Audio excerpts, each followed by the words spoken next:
Topesi mbote na mokili mba bolandaka biso toujours na kombo nzamba bakoko na biso ndenge lobama ki utakala ete bato mayele bakobotama tozaka biso mote metoze ebele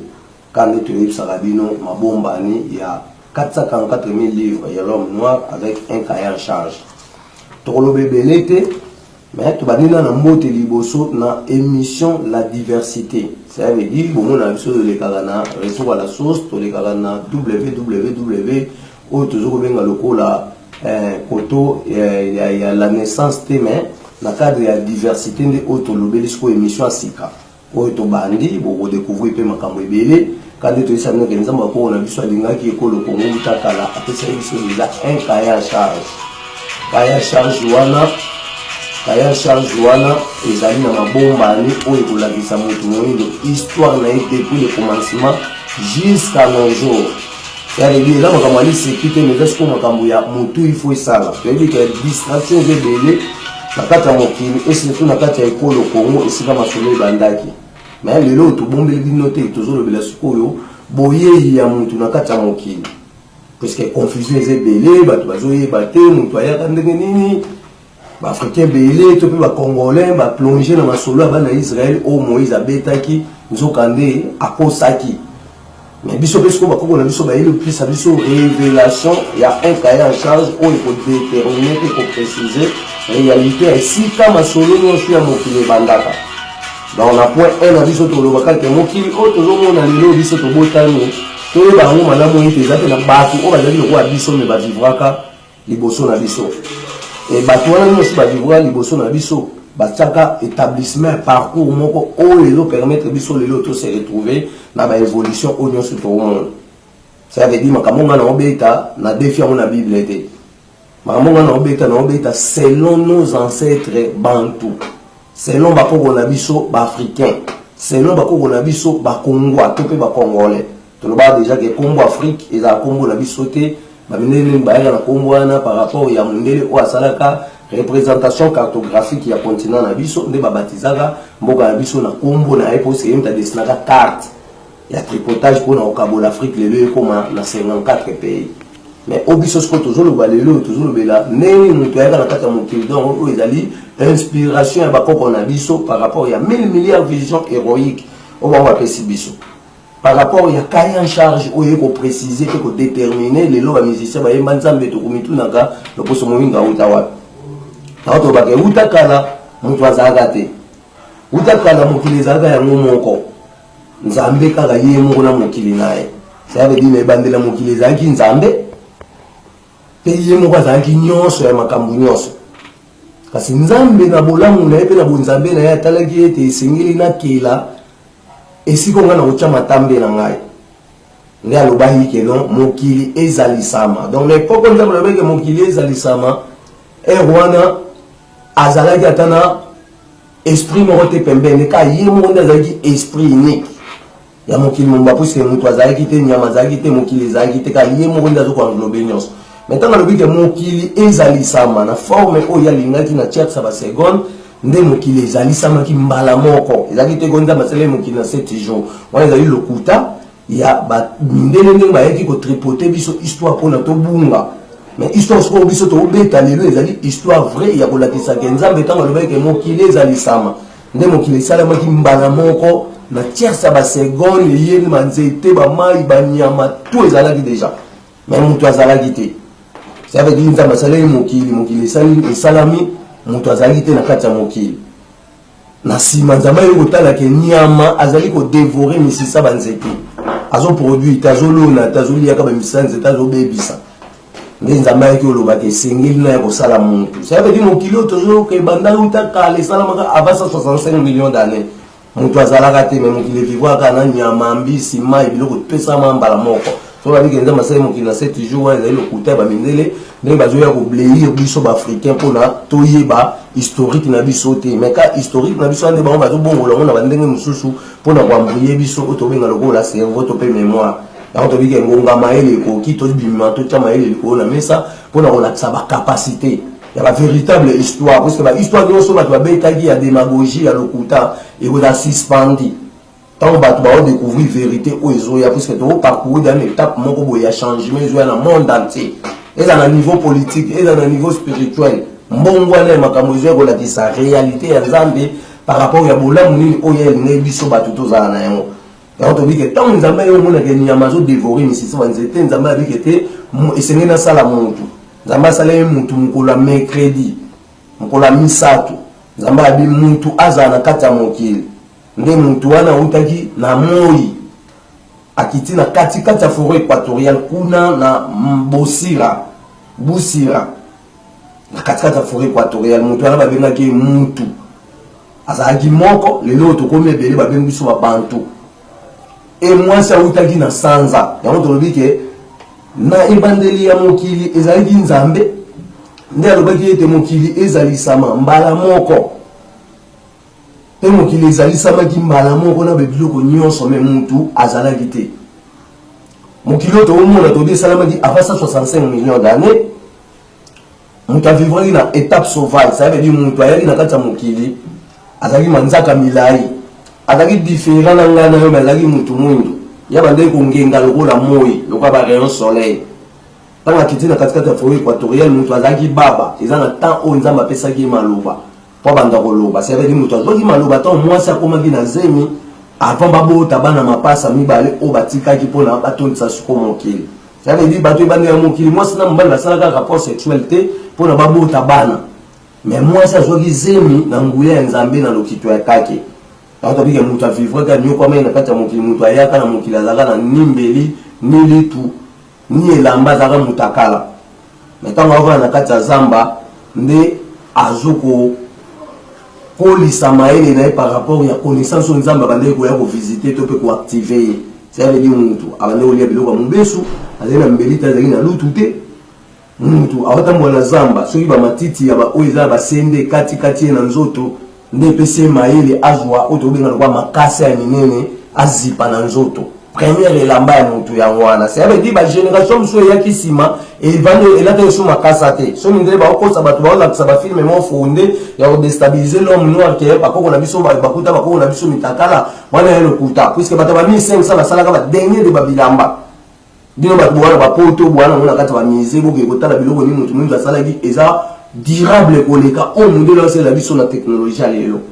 batika okosa batu kozongisa mémoire batu simaki o bakuta ka biso tozala mitakala te bakuta so za mitakala te na opeta skoli solo mutu e bande mukinda zaka mutakala mais ba o yaki ba génération yaki sima basala ba bilamba na ba biloko ebele to kota tina ba technologie to yo découvrir que c'est l'homme noir ndi mutu apesi développement mon qu'il puisque il a créé nyonso il a dali base ya humanité maile na ende ngo bazui ngo ba yibi ba ki basali ba buku pona ba banda ko utiliser biso ya to bige mutu vivre étape sauvage mutu ole biloko mbesu azali na moto te mutu ko la mbula na kata zamba puisque mukile zali zamba wana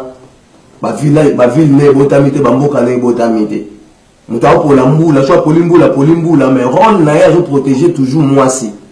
tant on ko la mbula azu mwasi ba kimi na kata ba nzete ezali trouver ba nzete za na madusu na kati na ba forme bandaku abata mi kuna asali différence ya kokima mbula nde esika oyo idée na ye ya liboso ko créer ndaku ya ngwana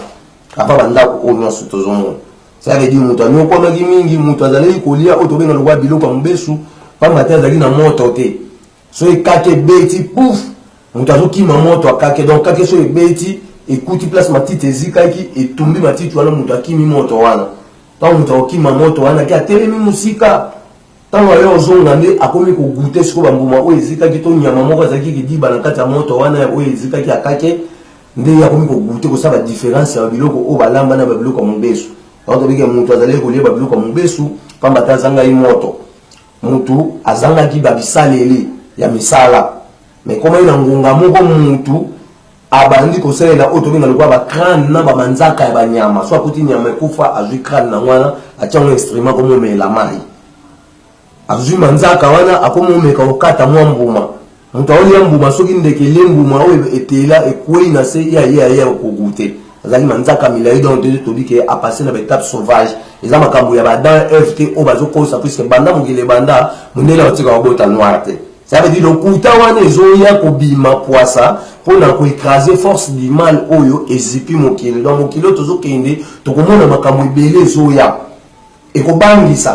ekoningisa pe ekolongola otobenga force maléfique nyonso oyo et détruire mokili ya Nzambe. Donc tobike mutu akomaki otozobenga lokola kokima azali kokima moto akake mutu ayo kundola otobenga lokola mabanga ya songe babengi yango l'âge de la pierre taillée. Ça veut dire l'âge de la pierre taillée, la makamuro civilisation tout le monde est autant que ça va dans la classe. Tio de là, et ça histoire il y a ébandé la mutu muindu, mais il soit compliqué à mon andenge nae. Parce que ma on a besoin de mutu bazwa qui auto zo benga lokola mabanga songe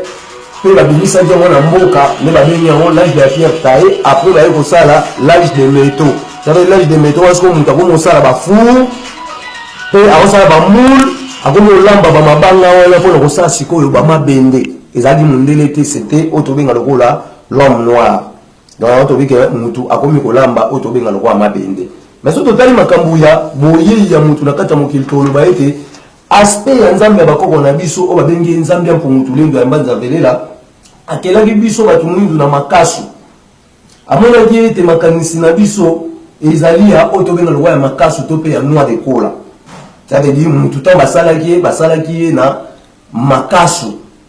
pour expliquer ndeni makambwani les cas qui ont makasu et honoraka parole la biso est sacrée devant réalité en Zambie. Après ça pont va utiliser ba makasu. Après ça la boy va utiliser ntsamba. To yeba pourquoi ba ko ba pona ki ba bilembo wana ezali na sacrement divine ya ko répondre biso na makamyo sutina kata mabala. Mutu awanga na ngwa ozate. Donc to bike Nzambe ba ko na biso alobi ete bakoko basalamaki na lolenge ya makasu elingo bage mutu mwinda asambe na lolenge ya makasu pona nini makasu ezali lokola oto benga lokola motema na biso batu pe ezali lokola oto zoko benga lokola makila na biso ya nzoto. Ça veut dire makasu azali lokola motema na biso batu pe lokola oto benga lokola makila na biso ya nzoto. Oto bige mutu mwindo asalamaki na ngambo ya Kalemi na Nyarangongo pays de 7 volcans. Ça veut dire kuna le sika oyo manifestation salama donc nzamba olo bage mutu azali samana kata mokili avant mutu uta na moi na lokitwa kake na 12 heures akita na katikata forêt équatoriale na Busira manifestation ya Nzambe atambusaki mupepe na ye mupepe wana ebetaki makasu etamboli na mupepe yeti na laki Tanganyika eko beta na mutu ya ngando moko boye babengi ye Tanganyika.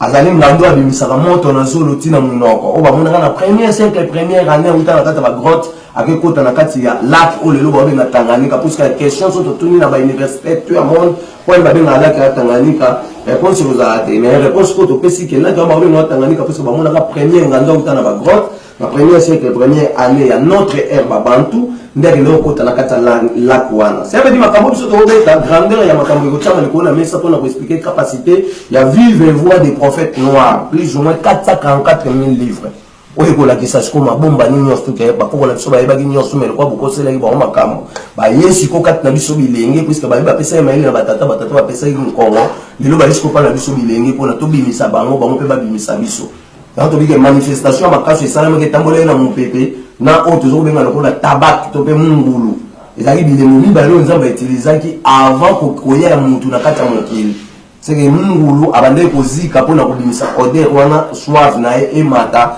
e pesa honneur na ba esprit ya bakoko to pe na niye moko Nzambe akelaki mokili mais makaso ebetaki na mutu ya ngando nde esika oyo mutu mobali abutaki na kata moi akiti na katikata forêt équatoriale babengi nzala mpanda.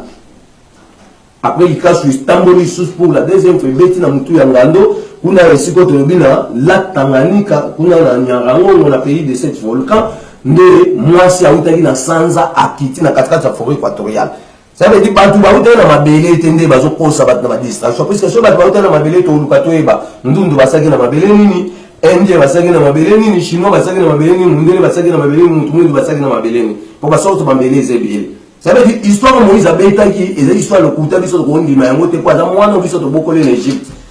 5 livres ya 5 na kati ya Bible ezali documentation l'homme noir o bayiba na kati ya maison pharaonique ya on ba kena yango isali Torah o ba bengi religion na judaïsme